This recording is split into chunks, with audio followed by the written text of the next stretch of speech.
Hey everybody, hope you're all well. Hope that you are having a great summer, whatever you're doing. But thank you very much for the ongoing support of my channel. This video is all about Medusa. Yes, this is a follow-up video from my Variant 2 rewards opening and get that fantastic cosmic rank up gem to 565. Who did I choose? Well, I think if you've been watching the channel, you know that it's pretty much obvious. I know there were a lot of people strongly going, Rich, you should be doing Cull versus your 565 champion, but also there was a big shout out for Medusa. Look, Cull is really great as a rank 4 champion. I think there's still plans for me to put him up to 565 in the future. And by the time of this video being released, it may be a case that I have indeed 565 him. But I felt very strongly about Medusa being utilized for stuff like Alliance Wars, and it seemed a little bit of a more of a push for me to get her up to 565. When people come to my channel, as well as coming to my live streams and asking me advice on who to rank up, I always say the same thing. Number one, go with the champion that you like the most if you have 2 or 3 options. Also, look at stuff that you're doing content wise. Does the champion that you want to rank up, we have an idea about, is to rank up for anything in particular? And there is focus. Now, for this initial clear of 6.1, and yeah, I know 6.2 is here. Like, why haven't I been doing it? I just don't care at the moment. I will care at some point, but I'm all about trying to get through stuff like Variant 1, which I still got to get 100%ed. Recently Variant 2.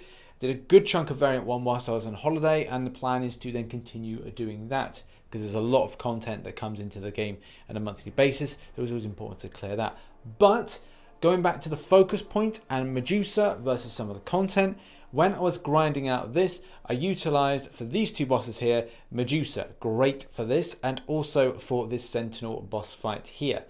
That was my go-to champion, and I feel that if the content does need a stronger version just to kind of minimize, say, revive spend and those kind of things, that hey, a 565 is going to be able to obliterate through this, coupled with the Alliance Wars defense usage and also just general questing, I feel that this is a stronger decision.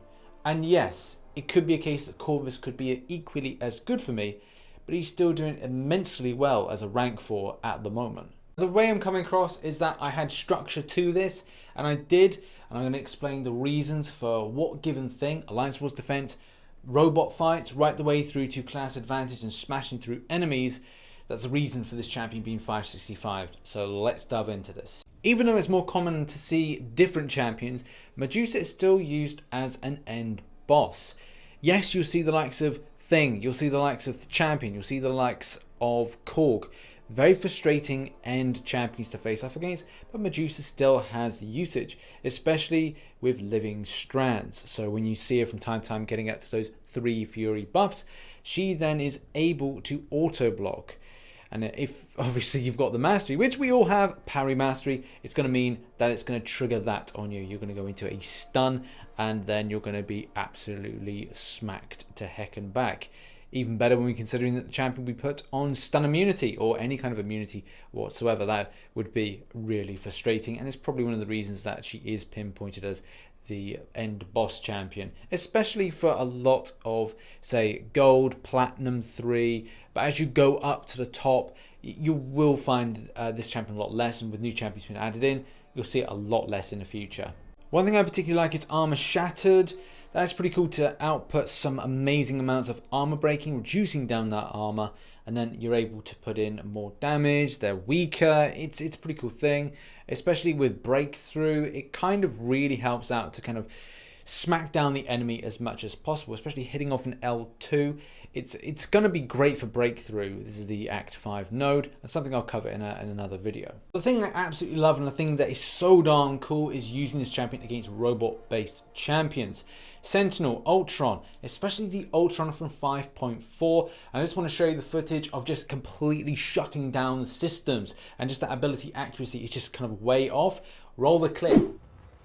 But the first thing I want to point out is that things go very wrong in that the champion first off gets that ridiculous power gain very quickly, which obviously puts him into an L3. I'm like, oh god, well this is over in a nutshell. But no, I miraculously survived. Obviously, the 565 version coming into full force, that hit pull is really important, especially keeping the champion alive. But then hitting on through with that armor shattered means that we're able to kill down that armor first and foremost, but also things like getting power, getting regeneration, things that make this 5.4 boss really darn annoying. It was just like so fantastic to see. Again, the rate of damage being put in, absolutely peachy to see. Having poison immunity is really darn cool, especially considering that obviously she's part of the Inhuman royal family. We'll get on to Synergies in a second, but I honestly absolutely love that she is poison immune, going up against champions like Abomination. And anything that's got a node that kind of hits out poison, this is going to be a perfect option for that poison immunity. Yeah, part of these two synergies is pretty cool. Something to really remember is that if you want to get those permanent armor breaks stacking up quite nicely, increasing that amount of damage very darn quickly, then you want the synergy with Karnak. If you want to increase the amount of Furies that you have up to 6, then it's going to be great to have Black Bolt in your team with you for any given fight. The SP1 and the SP2 goes hand in hand in my opinion, especially with the SP1 when we're looking to like put in those armor breaks. And yeah, you could just opt for the other method of having Karnak in your roster, so therefore getting those permanent armor breaks is a lot more easier through the heavy attack method. Or it's a case that you could just go right bang, we're hitting into the SP1 and then you're building up to get shattered armor based on the 6 that you need to allow the shattered armor debuff to be performed. Then after that point, if you got against a champion that has, well, it can be bled, let's put it bluntly, bled, then when you're hitting in an SP2, you can just put a load of bleed damage in and it stacks really darn nicely. Since recording this video, I've not really put it up into Alliance Wars just yet as a 565, so I'm hoping that there are some decent amount of increase of defense kills. If not, I guess it really kind of pinpoints to where the player base and the community goes with new champions for the purpose of Alliance Wars boss defense. And I don't know, I kind of feel sometimes she's away from that. I'm still going to use her for an offensive based methods, and maybe it's the case she'll be chopped out for something else in the future. I just don't know. Without giving too much away, obviously I'm putting this out at the end of the month when the Alliance War season has ended, and we've probably then decided to get something else, so not really kind of giving anything too much away with that. So it may be a very limited run that my Medusa is used for Alliance Wars boss, and it may be a case that the champion is then more utilized for me getting through 6.1. Maybe it's a case that I utilize the champion for variant 1 grinding. I also thought I'd just quickly check to see like how long Medusa's been in the contest. She's been in nearly 2 years. It's officially announced on September that she'll be 2 years in the game. And she's still a pretty hot champion that a lot of the players will go, do you know what? I'll take that champion and I will use it in some sort of capacity, whether or not it's for offensive measures in Alliance Wars, maybe it's for just utilizing and grabbing and going through content, a poison immunity option, armor breaking option, a robot ability actually reduction option, defensive option as a boss in Alliance Wars. So she's still a pretty popular champion. And also it seems that she still retains some sort of popularity as recent arena predictions and results.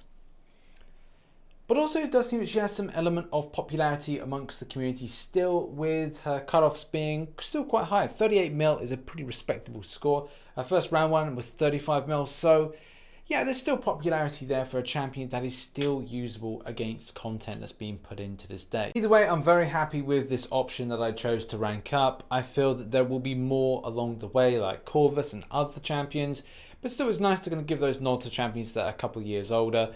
And yeah, with the 6 stars being introduced and getting more and more of them, I feel that that may be the push for resources, and the gem was, you know, it was okay being spent this way, but other resources may be pushed towards other champions. If we get an awakened 6 star like Ghost, fingers crossed, or Sabretooth, fingers crossed, then I may decide to like rank 2 them. So I'm happy with this decision, especially to get through stuff with 6.1, some aspects of variant and also some other questing. Gives that option as well if she stays in my Alliance Wars defense. But yeah, those are my reasonings. That's a little bit of a video and a little showcase. Hopefully you enjoyed it. If you did, then please take the time to hit the like button and subscribe for more Marvel Contest of Champions based content. Do you think this is maybe a bad decision? Do you think this is a good decision? What are your thoughts? Have them in the comment section down below.